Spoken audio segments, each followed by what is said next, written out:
If you do it and you figure it out, like you can go scale other businesses. The reason, by the way, which I really love niches that have money is because they value their time. It did so well that I was like, this is the answer to my problems, right? This is the answer to me building something. The way forward is just to show up and do the thing over and over and over again.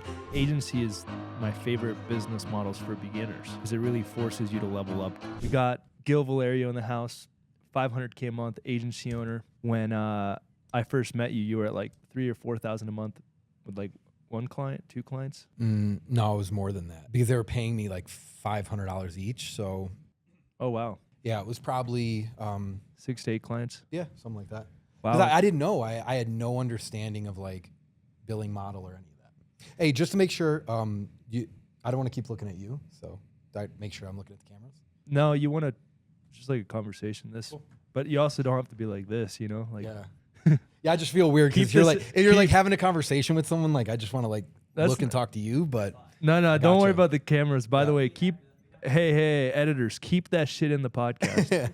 It's part of it. A rookie podcaster here. But anyway, so you went from 4K a month all the way to at your peak over $500,000 a month. Yeah. And you did it in one of the most saturated niches on the planet. I think they're all saturated, but chiropractic, obviously. So you went into one of the most competitive niches on the planet, and back then was it saturated too? Everyone thinks no, there was a time where it wasn't.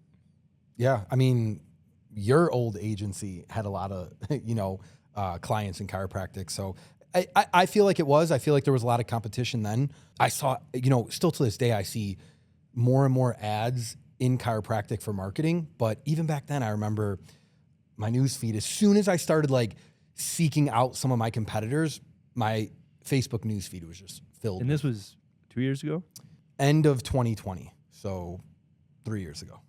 So you went from 3K a month to 500K a month in 3 years. Yes. Wow. Well, I definitely want to share your story today, and I want to do something a little bit different. Instead of like talking about how do you get your first client or anything like that, I just want to hear your story, honestly, of how you got here. So why don't we take it all the way back to like childhood, growing up? Were you an entrepreneur back then? Were you like trying to make money? How did you go from being born, to what was your journey of entrepreneurship like to then now running a $500,000 a month agency? Yeah. So you want to go way back? I do. Yeah. I just want to hear your story, honestly. And I think what I've noticed is people learn more from the story of the entrepreneur more so than any specific question that I could even ask you. Yeah. Well, I'll share the things that I feel are valuable, relevant, and interesting. My childhood was volatile, to say the least. I love my parents. My mom passed away, God rest her soul. I love them, and they loved us, me and my brother, but they were alcoholics. My whole family was alcoholics. My aunts, my cousins. I had a lot of big family, so I had a lot of cousins that were older than me. 18, 19 when I was a little kid. But I just remember, man, every house that we would go to, whether it was our house or cousin's house or whatever, it was just like this drunken party. And I kind of remember vividly at a certain age, it was like fun at one point. But then I got old enough to kind of somewhat understand what's going on. And maybe even just like I would stay awake later, you know what I'm saying? Because I was getting a little bit older. And I would stay awake later and I would see more of the really bad negative side of it. And that was my whole childhood up until like 8, 9 years old. It was like a splash of normalcy mixed in with extreme alcoholism, fighting between the family, fighting between my parents. Like, I remember this one story, and this is like crazy, but it's fucked up. But this is a story. I was 7 years old and I was asleep and I heard commotion and music and all this stuff going in the living room. And that was like normal, right? Like I would wake up as a kid and remember just like hearing screaming and all this shit, but this seemed like a little bit more than usual. So I walk out into like our living room area. We lived in a small house, and my mom and one of her childhood friends are in the living room, and there's literally like blood smeared on a lampshade and a little bit on the wall, and they're like beating the shit out of each other. They're like fighting and beating the shit out of each other. And they're just completely hammered drunk. And my dad is actually there sitting there just doing nothing, just like comatose, doing nothing about it. And again, my goal is not to like for people that listen to this, my goal is not to paint my parents in a bad light. They both had their own trauma they were dealing with, but this is just fucking truth. This is just a true story.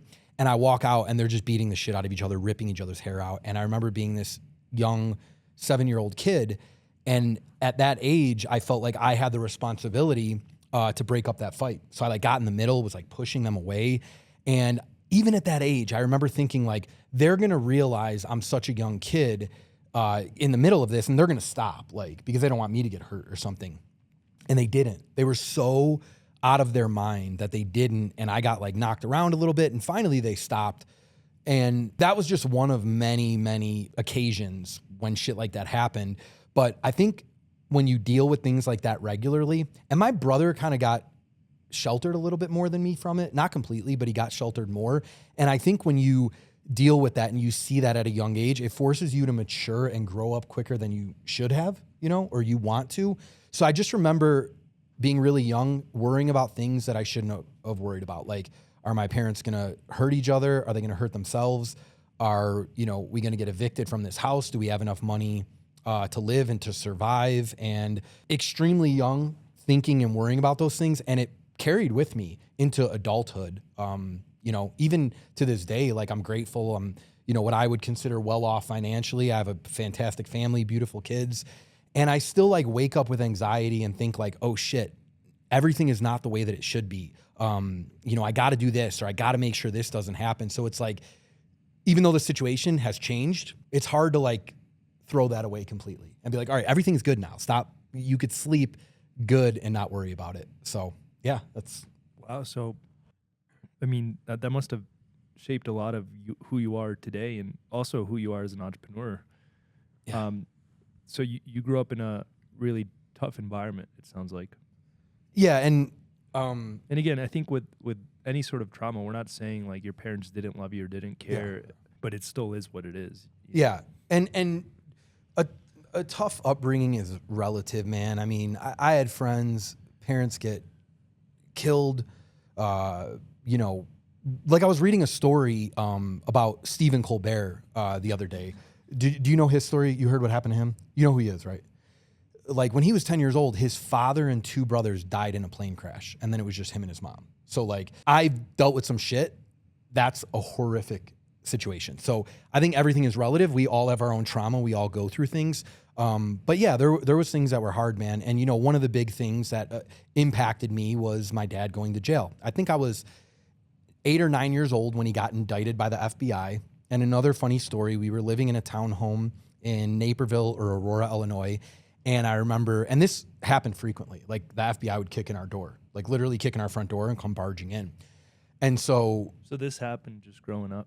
Yeah. It's just like the police would come, and it was normal somewhat. It was like, okay, like this happens, you know, they'll figure it out. It'll be all good. But there was this one time the FBI kicked in the door, and I remember I was like, it's kind of funny and it's kind of fucked up. I was like in the hallway, and they came in and they screamed like, Gil Valerio, get against the wall. And I'm a kid. I have the same name as my dad. And so I like jumped against the wall, hands on the wall, and I was like just standing there froze, and like 3 FBI agents walked by me to go get my dad. And then one of them like noticed that I was like this young kid scared. And so he kind of like grabbed me, put his arm around me, and was like, hey, not you, like it's all good. But that was the time my dad got arrested that led to his indictment, that led to his trial, that led to him going to federal prison, you know, with like some pretty legitimate people. And I don't talk about this very often because I don't want to make it seem like I'm glorifying it, because some people do that. You know, they take this like history of their parent or them or something, and they glorify the story. So I'm careful of doing that because it's not cool. It wasn't cool. There was nothing glamorous about it. But he went to jail with some real legitimate people, like legitimate mobsters in Chicago that were connected to other people. And that was when I was 9 years old. And, you know, he only went for a few years. He got indicted. He was facing 50 years as part of like RICO, they call it. Do you know what that is? So RICO is when you're part of organized crime. You're part of an organization that commits crime, the mafia, like shit like that, gangs or whatever. And if you are part of that group and you commit murder and I don't commit murder, they charge the entire group with RICO, which means you're all responsible for the things, the criminal activities from that organization. So he was facing like 50, 60 years, my dad, when he got indicted. He had a pretty good lawyer, and he ended up getting sentenced, I think, like 2 years, and he was like a year and a half in a federal prison, or maybe it was a year, I don't know. It wasn't like really long or anything, but all those things and a lot more shaped, you know, who I am now in my entrepreneurial journey. And I think like the biggest thing was, I look at it like this, and I've heard this story before. When you get old enough and you're mature enough and you understand things a little bit better, I think through teenage years and early 20s, you're just going to be a fuck up if you're in those environments, because you're not mentally mature enough to know how to make good decisions and to see it for what it is. But when you get to a certain level of maturity, you can look at the situation and go, okay, my parents are alcoholics and make mistakes, so that's who I am and that's what I do. And that's what me and my brother did for a long time. Or you can go, I see this, I see that it didn't lead to happiness, I see that it led to misery, and for that reason, I go this way. I'm going to go this way. And when one of the things that, you know, but it must be really hard to break that pattern when all you've seen is the other way. You need people. You need somebody, right? Like I don't think you'll ever do it by yourself, especially if all your cousins and family and friends do the same thing.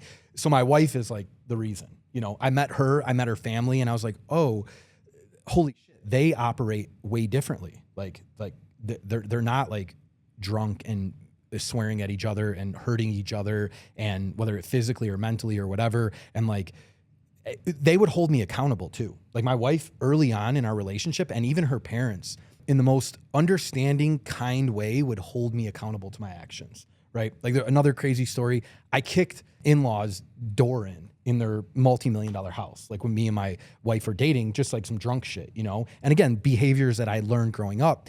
And they like sat me down and made me explain myself. And like, we're like, you have to pay for this. And do you understand what you did? And it was just a very different approach that I was used to. And I just was like, yeah, I was drinking. It's no big deal. And they're like, no, it is a big deal.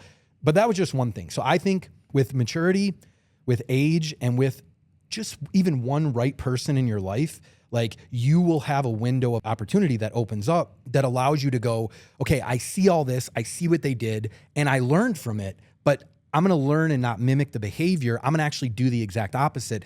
And there's a famous story that there's two brothers, and one brother's an alcoholic and one brother's not. And their parents were alcoholics. There's just like, I don't know if it's a made up fictional story or real. So the parents are alcoholics. One brother's an alcoholic. One brother never had a drink in his life. And it's ironic because like Donald Trump and his brother have a similar story, but the story's not about them. And they ask the alcoholic brother, why are you an alcoholic? And he says, because of my parents. And they asked the brother who never had a drink in his life, and he says, because of my parents. They just learned different things from the behavior and made a different decision. So I was fortunate enough in life to at some point realize this is the route that I want to go. So then what happened from there, from the rest of your childhood? Did you drop out of high school? Did you stay in high school? Did you go to college? Yeah, I mean, it took a very long time, like to my mid-20s before I started making, probably my late 20s before I started making better decisions. But I was a terrible student, couldn't focus, didn't like school. And I don't necessarily chalk that up to my environment. I chalk that more up to my entrepreneurial spirit, maybe a little bit. Cause like a lot of entrepreneurs are not good at fucking school, you know, and I wasn't good at school. I didn't like it. I had anxiety. I didn't even do well making friends or any of that. I made all my friends outside of school in environments that made more sense to me. But I got in trouble for a long time, man. I got arrested over and over and over. I got arrested for a felony. It was serious, went to jail, you know, just like a few nights, and my parents had to bail me out. So it was just like, yeah, was that scary? It wasn't scary because it was so familiar, right? Do you understand? It wasn't scary because it was so familiar. It was like, okay, yeah, this sucks and I don't want this to happen. But it was like, my dad went to jail, friends went to jail, cousins went to jail. This is something a phase of my life that I have to figure out and deal with.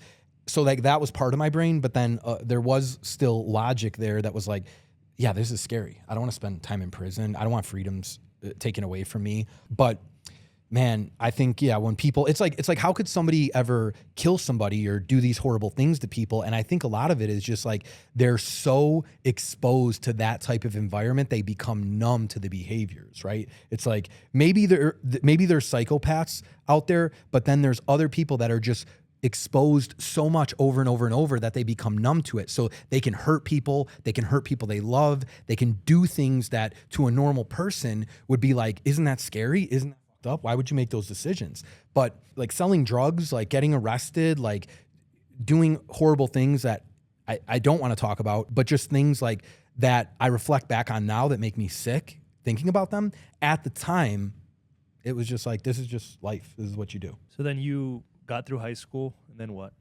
No, I didn't get through high school. I got kicked out in my second year, and there was an alternative school called Ombudsman, and it was a 3-hour-a-day high school, alternative school for kids with behavior issues or attendance issues or all the above. So I went there, and I got through, and I got like an alternative diploma or whatever. So I graduated high school, and yeah, man, I don't know. Like I can't out of high school. Tried to go to college a couple times and just didn't happen. But from that point on, alcohol did kind of take over. And I had a bit of sales ability without trying. So I always did well in, you know, I worked in retail. I did well in sales. Like that held me up. But it was, I think I know that my real potential was always clouded by alcohol and, you know, not seeking self-improvement and not reading and not trying to figure things out. But in my early 20s, without much drive from anybody, I started trying to create businesses. Like I tried to create a clothing company. I wanted to be a car wholesaler. You know, I always like sold weed and sold drugs like when I was younger. And I even kind of like in my early 20s did that.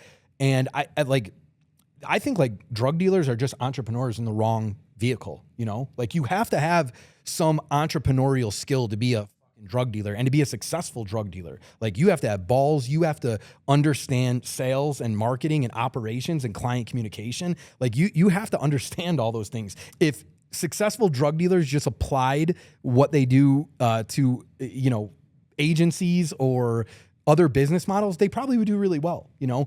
So I tried all these different things, but because I wasn't working on self-development, because alcohol was a part of my life, because I didn't have good people in my life, they failed over and over and over, right? But I learned things from them, and I kind of just naturally had the itch at a young age that I was going to do something. And I don't know if you've ever felt this, or if you still, I think probably based on conversations I've had with you and what I know about you, I would have these like moments of, I know I'm destined for more.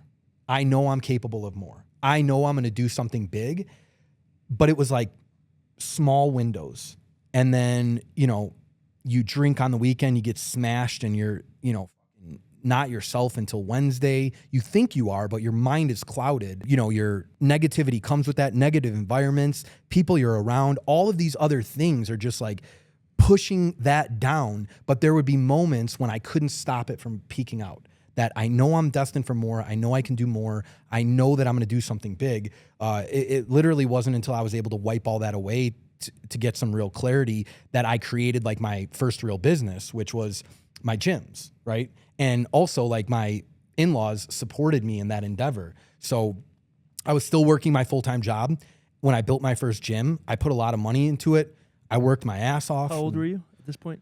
I was early 30s. Like I was like older. Like everything else that I did failed in my 20s. How'd you make money though? I worked. I was a salesman. I did sales at AT&T and sales at Comcast. So like I worked my way up through literally in retail. Like I would sell cell phones, and then I got a corporate job, and then I finally landed this really badass job with Comcast. And I loved it. Even to this day, like reflecting on it, I'm so grateful for it. I would sell fiber optic contracts to real estate developers, like straight up moguls. Like these guys, like $200 million, $300 million buildings, like Magellan, like legitimate companies in Chicago. I would sell fiber optic contracts. And I got in these rooms with these guys that were just like big people in Chicago. And I was able to hold my own. I was able to like have conversations with them. And then I developed relationships with them. And then literally these guys like would be building. So have you been in Chicago recently? A few years ago. So I remember. Did you see Vista Tower? Do you remember? Like, I did the whole like architecture tours. So okay, probably. you would have seen Vista Tower. It was built by the Japanese in Magellan. It's 3 towers in one. It's an architectural masterpiece. It's beautiful. Like, one thing I absolutely love about Chicago, even though I left, is the architecture is amazing. Amazing. It's beautiful. It's like one of the most amazing cities ever. But when it comes to that, like I did the deal for that building, right? It was the biggest deal in the history of Comcast ever. Like, I did the biggest deal in the history of Comcast, like, for a fiber optic deal. I think it was, it was worth like. Did they just tee you up with these meetings?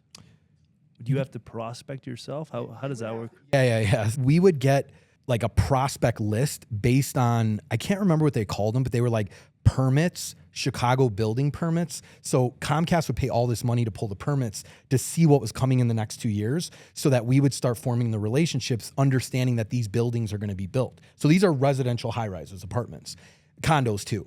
And so I would get this list and you would kind of claim your way to it. And then you would just cold call, reach out, get in your car and drive to the fucking office, whatever you had to do.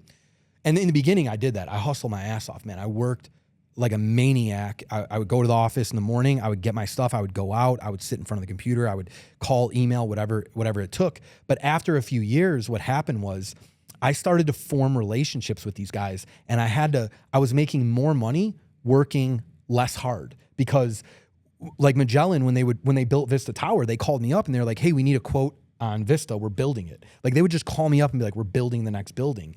So I ended up negotiating that deal, which like I'm proud of. If I go to the city of Chicago, I drive by that building. I always like tell my wife, like, I did the deal on that building for the fiber infrastructure. Yeah, sorry, I lost my train of thought a bit, but like I did that for a few years and then I started building my first gym while I had that job. So I was doing both at the same time. So you got a loan from your in-laws? Yes. For that gym? Yes, to build the first gym.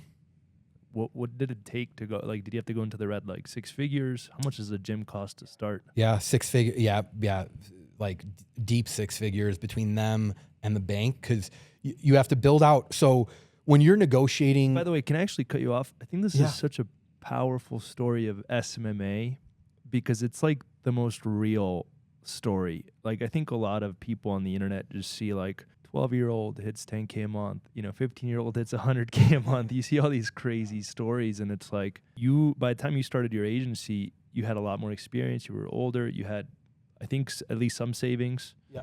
And I think, like, just as a side note, to give some context, this is probably one of my favorite success stories because I think it's a much more realistic story of what you can expect if you go all in for 2 decades. It sounds like you really, or at least maybe 10 to 15 years. Like, you were all in on business for 10 to 15 years before starting your agency.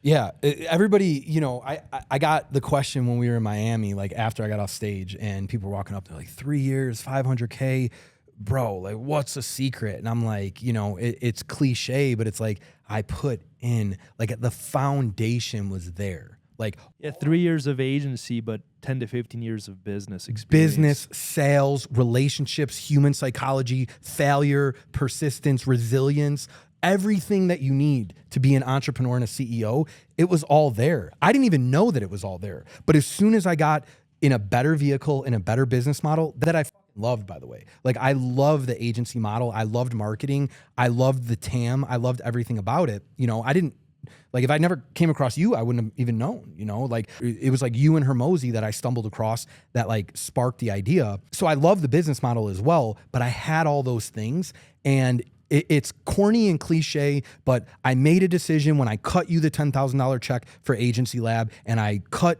Go HighLevel a check that I'll either be 70 years old still trying to figure this out, I'll die in my office of exhaustion or whatever, because I'm just not going to quit. Like, I'm going to do whatever I can to make this work. I didn't think I had the right to quit on another business because like my gyms failed, my other shit failed, and my gyms didn't fail, but they failed in my eyes. They didn't turn out to be what I wanted them to be. So I was like, this is. So tell us about that. So you got, what was the loan for? $100K loan. That was to like build the gym out, right? And when you're negotiating commercial retail leases, like you can negotiate build out money where the owner of the building will build it out for you. And they just have like a payback model to make sure that they gave me 200 grand. I mean, here's how expensive it is to build a boutique gym. They gave me 200 grand to build it out. I had another 100 grand that I put into it. And then I had to go get 250 grand in equipment to get the loans. So I was deep, right? But it was all I knew, you know, it was all I could trying to figure out. And I was like, I love fitness. I love business. This has to be a match made in heaven, right? And it wasn't that at all. My first gym did great. Like we crushed it. We opened in my hometown, 10 minutes from my house, and it did really well. And it did so well that I was like, this is the answer to my problems, right? This is the answer to me building something. So I went and built another one. That one didn't do quite as well. Then I went and built my third one, which was the best one of all. Biggest, best equipment, badass. I built myself an office. I'm like, this is going to be the one. And that one not only didn't do well, but I opened it in October of 2019. COVID. Is that where you used to be when we used to Zoom? Yeah. That was your office? Yeah, that was my office in the gym, like when I joined Agency Lab. And so COVID was a blessing for me because when that happened, I was part of Gym Launch. I dropped out of Gym Launch, but I was like, I'm going to go. I was like, you know, no offense, but I was like looking at Gym Launch. I'm like, they're not doing anything I can't do. I'm like, I think I could do this even better than them, right? And so I went and like licensed Go High Level, and I started targeting gyms, and I had to pivot out of gyms for several reasons I could share. But when COVID happened, the important part is I had nothing else to do but fucking work on my agency.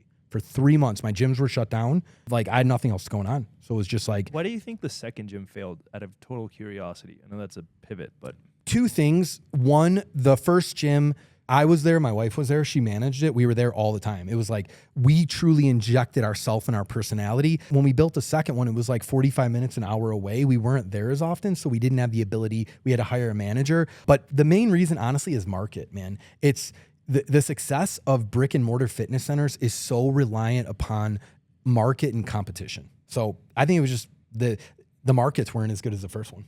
And then the third one just failed because of COVID and market, too competitive. There was like 2 other beautiful big box gyms that were like $10 a month, had all these amenities. And here we are, you know, we were 11,000 square feet, but we didn't have all the amenities. Like, you know, there was like Lifetime Fitness around the corner, right? And they charge more. But then there was like another one called Edge Fitness, I believe.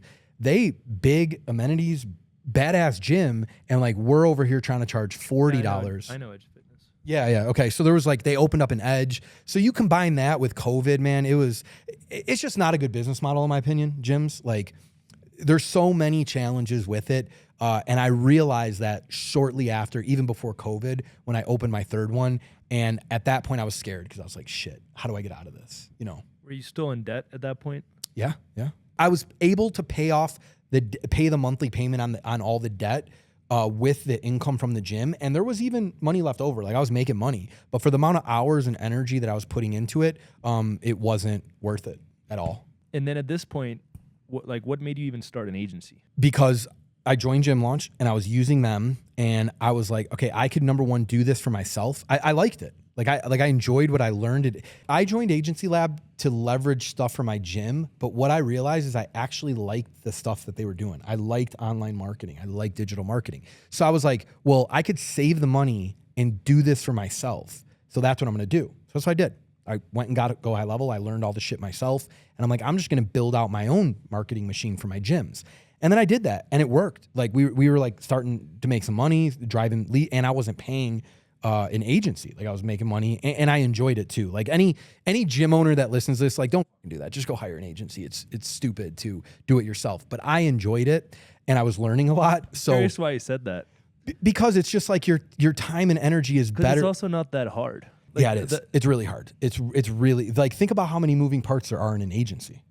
No. I'm saying it's hard. It's not hard to run your ads. Yeah, to fulfill for one. My thought is this. It's just like the money that it costs, like you have to have somebody do it, right? Well, look, the reason, by the way, which I really love niches that have money is because they value their time. For them, it's like, okay, even an extra few hours a month figuring this out, and also the learning curve is going to cost me a lot. I'd rather just pay someone and save that money relative to the time. That being said, like a gym owner could probably learn how to do their own ads in HighLevel, no problem. Wouldn't you agree or no? Maybe you disagree. No, I agree. I agree that they could do it. I disagree that it's not worth their time. They have better things to be doing. They're training their team, building out their training program, like improving, like scaling their gym, building another gym. There's way more valuable things that a gym entrepreneur can do. And I think like in today's That's a good world, perspective. yeah, in today's world where you can hire an agency that knows this shit and is in it and is just completely handling it for you. I think Are there any are there any niches where you think that they should just do it on their own and themselves. Oh man, real estate. Real estate agents, because half of them are like not Real Yeah, businesses. yes. You know, I don't know, maybe like online trainers, personal trainers, like maybe, you know, they should figure it out themselves, but like they still got to create content and do coaching and stuff like that. So I don't know. I think it's actually the opposite. I think when you build your business big enough, so like let's say if you have 35 gyms and you have a corporate office and you have corporate employees, like at that point, maybe just hire 4 marketing people and have them run your digital marketing program. Build a mini agency for those people. Yeah. Businesses. So I think it's almost the opposite. When you scale, your business is really big, but in the under any other circumstance, I don't think it makes sense to do it yourself. It's like there's a lot of moving parts to it, even if you're just doing it for one. You know. No, I appreciate that. Yeah. So you, which is a good thing for, you know, for like agencies. I mean, yeah. Yeah, no, I appreciate that. So you ran your gyms and then you're like, I'm gonna start an agency. Yeah. I started running for my own gyms, and then I was part of a franchise with like 4,000 gyms. So I was like, I'm just gonna hit some people up and see if they need help. And I started to do that. And, you know, I had good relationships with other gym owners. So they're like, yeah. And I started running their ads. And these are the people I was charging like $500. You know, I was like, I don't know, $500 a month. So I had a friend who had an business and started a private personal training coaching business, right? He started working with the franchise, and they hit him up and were like, yo, we can like take part of your business per the FDD. So when I talked to him and when I read the franchise agreement, I'm like, I don't want to build this into something real. Cause like I had signed a few clients at that point and I thought I had something, you know, there. And I'm like, I don't want to build this into something real. Like in my mind, I remember thinking like, I don't want to build this up to 10,000 a month and they take 4,000 of it, you know? That's what I was thinking. I had a chiropractor he was next to one of my gyms and he was a friend of mine. And me and him bought this commercial real estate building together. Like we split it. And I just hit him up and I was like, hey man, I'm doing this for my gym and gyms. Can I do it for you? And it fucking crushed from day one. And he was like, I've worked with other agencies and like, they haven't done this well. And I'm like, you know, at the time I remember being like, I don't really know much about like. You were like, hell yeah, we're chiropractic SMMA. Yeah. Baby. And no, you know what I said? The first thing I said to him, I was like, we're the number one in the world. No, guess the first thing I asked him. Not sure actually. Do you know anybody else? Like, do you know anybody else? And he's like, in fact, I do. He's like, I'm part of a network with 400 people. And I'm like, you know, what do I got to do to get you to, he's like, nothing, dude. I'll just do it for you. And then it was like 2 of them came over. Then it was like 4. Then it was like 9. Then it was like 16. And at some point I was like, I actually brought it up to him. But you had already joined Agency Lab. Yes. Yeah. He was my only chiropractic client when I joined Agency Lab. Okay. It was just perfect. You were like, let me join Agency Lab and pay to learn the fulfillment system for chiros and really maximize it. Yeah. I mean, I was all in on the agency at that point. So I was like, yeah, let me learn this regardless. Because one of your key philosophies for service delivery is find someone that's crushing it, right, with results, and just pay to get their system. Yeah, and just business in general. Like I saw your videos and I was like, all right, this dude has already done the damn thing, and it just happens to be that he's also in Cairo. So I'm like, not only do I want to learn what he's sharing, but I just want to ask him questions, because like I knew I was capable. But there was things I didn't know in the business. So I'm like, the quicker I can bridge my ignorance gap, the quicker I could just get to fucking work scaling this thing. Absolutely. And then what happened? I mean, how did you scale? Walk us through your whole agency journey of the ups and the downs. Yeah, I mean, the thing with him that's crazy is I want that to be like, I think that's a good place to wrap up. So like really just share the rest of that story, even if it takes 20 to 30 minutes. Yeah, it's all good. I reached out to the guy that was bringing all the aid, and I hit him up and was like, we need to work out a deal here. Like, because I was worried that he was going to be like, all right, I brought you 16 now, like I'm going to go do this for someone else or myself, or I'm just going to stop. So I hit him up and was like, hey, we need to work something out. Like, what can we do? And I started paying him recurring revenue, like in perpetuity. And then I was like, all right, how do we do this with more? Right. And then he like hit up that coach, the leader of that coaching group, and was like, can Gil come to an event? The guy was like, sure. So then I like flew out to Miami, and then I was like, how do we get in others? But really, From there, here's how powerful somebody like this is. Like I talk about this in my 500K program with the students. Like if you can find someone in your niche that is an advocate that can penetrate networks in your niche, like you will find a way to win. Because at that point, you know, once I learned how to bill and I had like 20 agencies. So I was like 20 clients. I was making money, right? Like I was making money at that point. So now I was like paid ads, right? Like I'm going all in on paid ads. I'm going to build sales from there. And I mean, honestly, like the hack that I tell everybody, once I figured out how to close paid ads and how to make an offer, I was like, I'm going to charge 3 months in advance. I'm going to collect the cash up front. I'm going to give them a discount. This is going to be a win-win. I'm not taking advantage of anybody. The clients that were already going to work with me and pay me monthly, I'm going to charge them 3 months in advance. I'm going to take the cash, the liquidity. I'm going to reinvest it and scale my paid ads. I'm going to find more prospects. I'm going to close more deals. I'm going to take that cash and I'm going to complete this upward spiral. And that's what happened, dude. We just like, you know, I was doing all the sales. So like, and I was pretty good at it. So it was like if I could get 10 people on a call, I know the pitch was Atlas Digital is.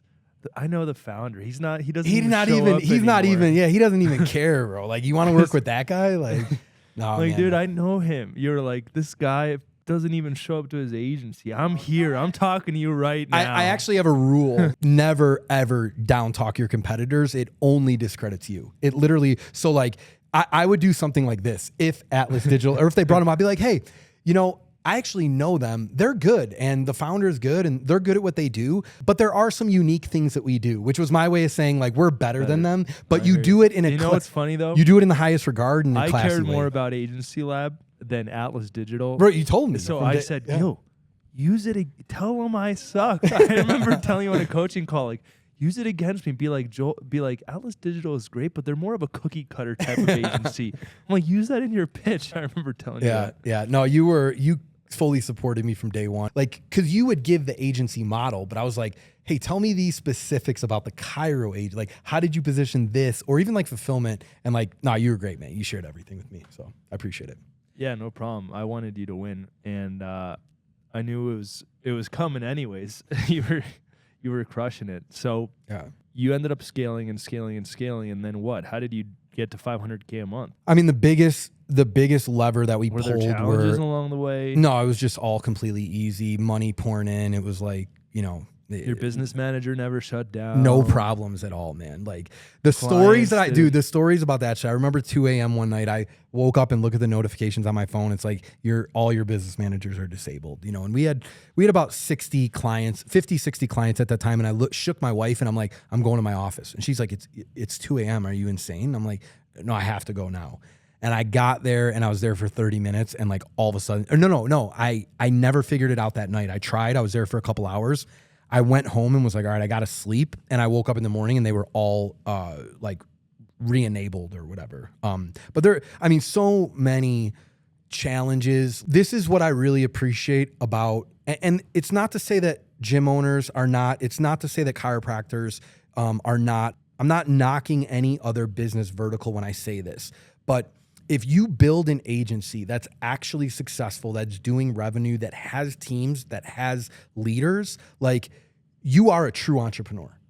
You are a true entrepreneur. It is hard. You need to understand culture and teams and sales and marketing and finances and budget allocation, like everything. You need, and not only that, you need to do it all remotely, right? I mean, most agencies don't have everybody in the office. And also like we did it with people from the United States, from South America, from the Philippines. I have a lot of love and a lot of respect for the agency model and game and for the people that actually did it and did it successfully, because I believe if you do it and you figure it out, like you can go scale other businesses. Like you could go build Fortune 500 companies. Cause like you understand, even if it's at a lower level, maybe there's other aspects, maybe like you understand the fundamentals of building a corporation. I believe that. I think this is one of the reasons why, for me, agency is my favorite business models for beginners, because it really forces you to level up and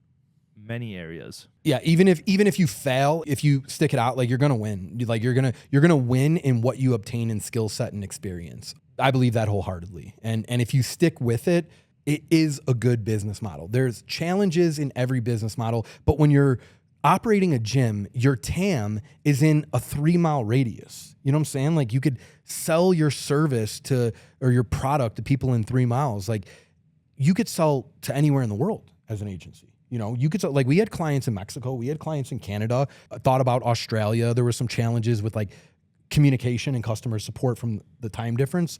But yeah, I mean, it teaches you a lot. Just getting back to like, was there a point where you wanted to give up at some point? Yeah. Yeah. There's a lot of points. I think the biggest one is, and like, I have to be careful with what I share about this, but like, you know, our agency dealt with like a hack, right? And I think that was the biggest moment where I was like, I think this is it. I don't know that I have the energy. It crept into my head.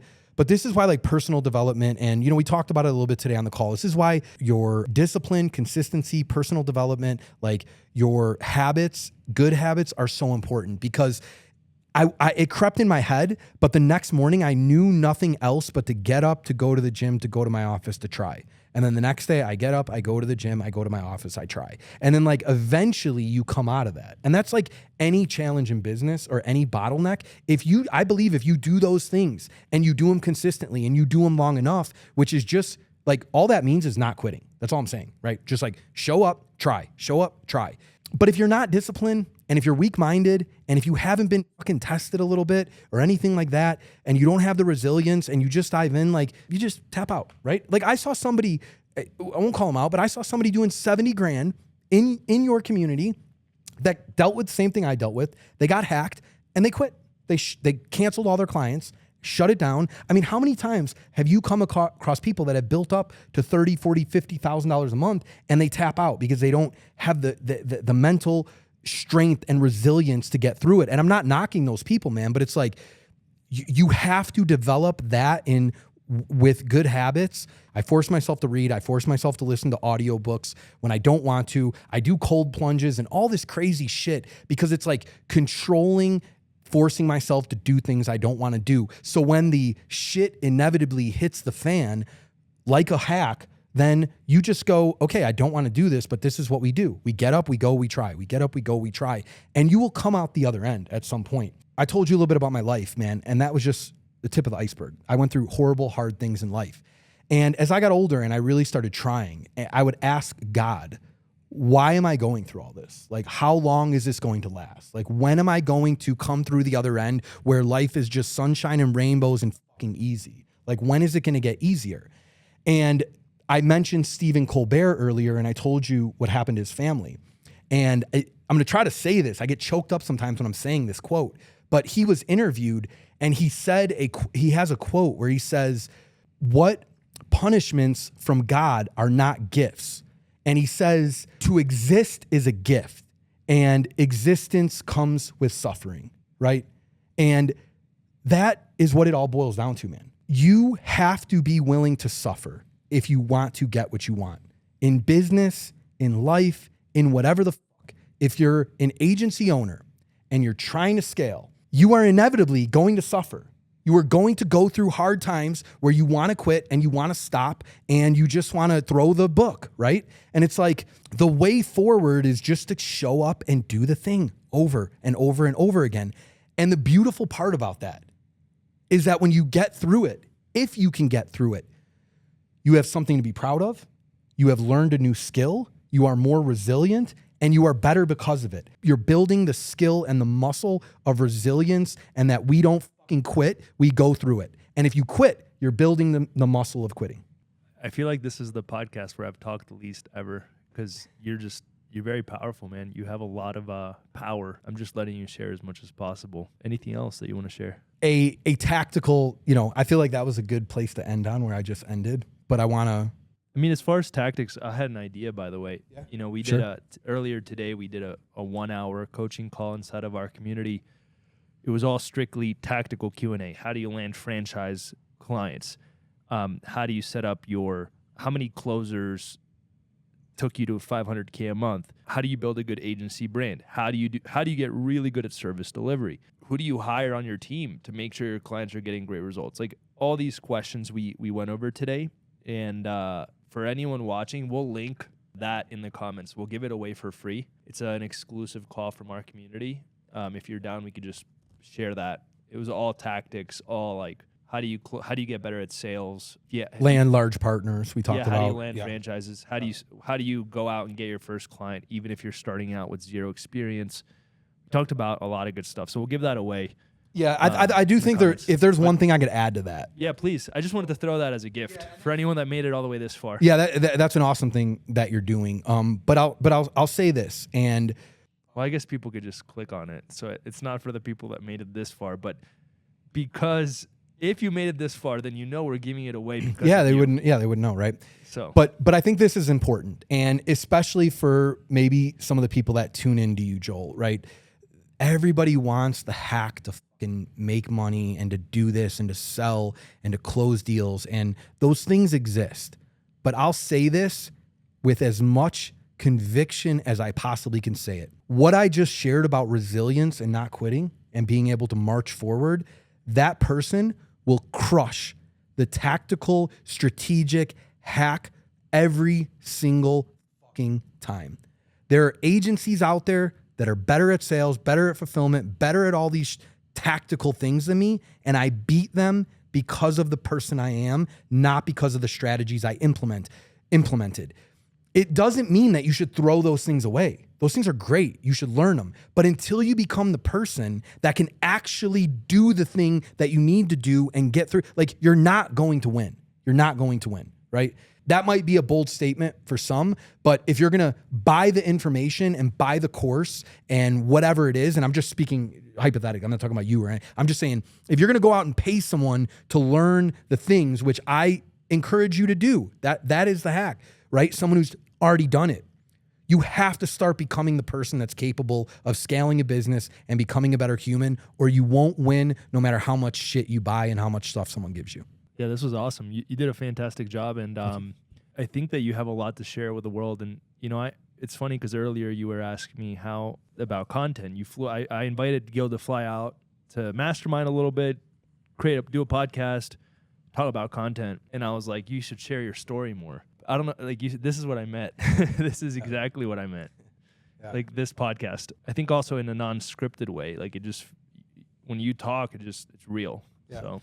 Yeah, I appreciate it, man. You've told me that since day one, and you've changed my thought pattern a little bit on sharing it. My initial thought was like, I don't want to complain or whine about this, and I don't want to glorify horrible things because there's kids right now. But I think as long as you explain that, yeah, then your story carries that much more weight. But I think your story also shows, hey, even if things are really hard in life, you can change. What you're actually glorifying is who you are today, not who you were.